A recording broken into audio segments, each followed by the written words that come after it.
Hai adik-adik, apa kabar semua? Adakah adik-adik masih ingat pada gambar ini?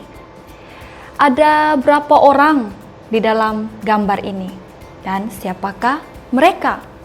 Apakah yang mereka lakukan bersama-sama?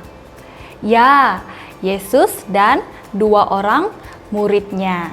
Mereka sedang makan bersama-sama. Itu adalah petang hari Paskah. Yesus bangkit dari kubur pada pagi itu. Betapa gembiranya murid-murid Yesus apabila dia berada bersama mereka.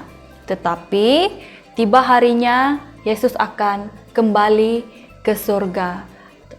Sebelum dia pergi, dia memberitahu murid-muridnya, "Aku tidak akan bersama-sama kamu lagi, tetapi aku akan mengutus Roh Kudus. Dia akan beserta kamu di dalam hati kamu, dan dia akan memberikan kamu sukacita dan membantu kamu menyebarkan berita tentang diriku.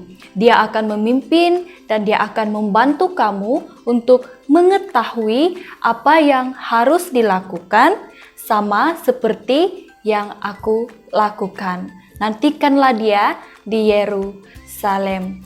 Benarkah Roh Kudus datang pada murid-murid Yesus?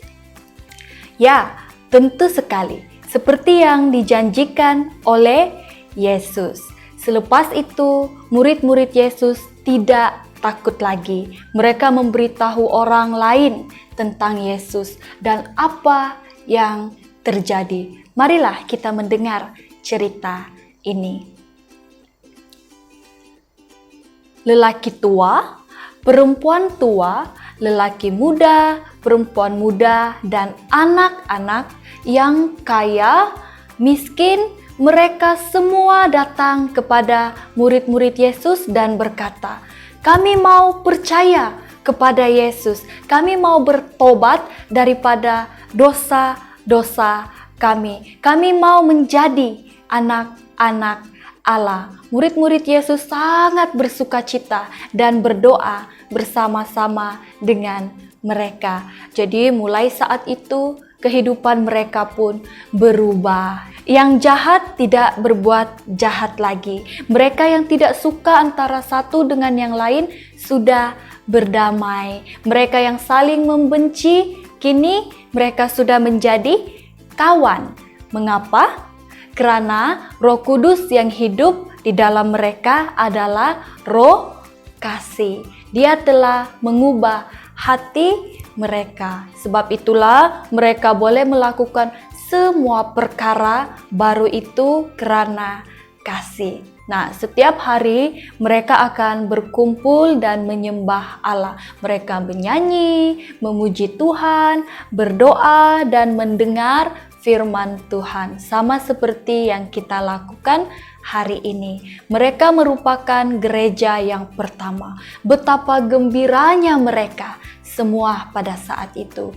Nah, Barnabas merupakan salah seorang yang sudah diubah. Dia sadar bahwa ada orang yang miskin di dalam gereja. Mereka tidak cukup makan dan pakaian mereka lusuh. Nah, bagaimana aku boleh menolong mereka? Barnabas berpikir, mereka semua percaya pada Yesus sama sepertiku. Jadi kita sekarang adalah keluarga baru. Aku mesti membantu mereka. Tetapi bagaimana, kata Barnabas? Nah, Barnabas ini memiliki sebuah tanah.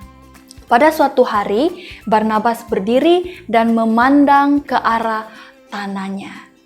Ia sangat subur dan hijau. Ia pasti akan menghasilkan tuaian yang besar. Nah, tiba-tiba Roh Kudus menyematkan atau memberitahu dia di dalam hatinya, "Aku boleh jual tanahku." Barnabas berpikir, kemudian aku boleh berikan uang itu kepada pemimpin gereja, dan mereka boleh berikan uang itu kepada orang-orang miskin di dalam gereja yang memerlukan pertolongan. Lalu Barnabas pergi dan menjual istananya. Kemudian dia membawa uang itu kepada pemimpin-pemimpin gereja. Aku mau mempersembahkan uang ini kepada Allah, kata Barnabas.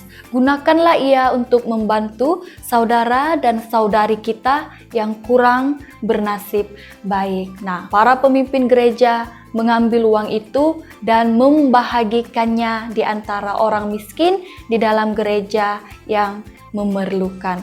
Sekarang mereka boleh membeli makanan dan pakaian. Mereka semua begitu gembira karena Barnabas telah memikirkan tentang kebajikan mereka. Terima kasih Barnabas, terima kasih Tuhan, kata mereka. Barnabas pun tersenyum gembira. Dia sudah memberikan sesuatu kepada mereka yang lebih miskin daripadanya. Itu membuatkan dia merasa sangat gembira. Yesus juga turut bergembira karena Barnabas mengasihi orang lain dan rela berkongsi dengan mereka.